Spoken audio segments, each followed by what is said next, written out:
വയനാട്ടിൽ മാത്രമല്ല ആലപ്പുഴയിലും ലീഗിന്റെ കൊടി ഒഴിവാക്കി എന്നാണ് പറയുന്നത്. ബഡാബായിയുടെ മണ്ഡലത്തിൽ മാത്രമല്ല ചോട്ടാബായിയുടെ മണ്ഡലത്തിലും ലീഗിന്റെ കൊടി ഒഴിവാക്കി എന്നാണ് പറയുന്നത്.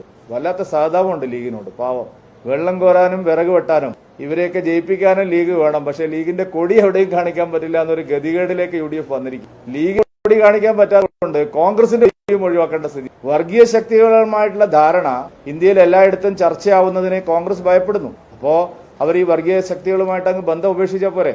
ലീഗ് എന്തിനാണ് ഇങ്ങനെ അടിമകളെ പോലെ UDF-ൽ നിൽക്കുന്നതെന്നാണ് ആൾക്കാർ ചോദിക്കുന്നത്. പോപ്പുലർ ഫ്രണ്ടുമായിട്ടുള്ള ബന്ധം ദേശീയ തലത്തിൽ വലിയ ചർച്ചയായപ്പോൾ അതുവരെ ഒന്നും മിണ്ടിയില്ല. പോപ്പുലർ ഫ്രണ്ട് പരസ്യമായി UDF-ന് പിന്തുണ പ്രഖ്യാപിച്ചിട്ട് 72 മണിക്കൂർ കഴിയേണ്ടി വന്നു. ഞങ്ങൾക്ക് പരസ്യ പിന്തുണ വേണ്ട, രഹസ്യമായി മതി എന്നാണ് പറയുന്നത്. സുധാകരൻ ആദ്യം പറഞ്ഞത് എല്ലാ പിന്തുണയും സ്വീകരിക്കുന്നതാണ്.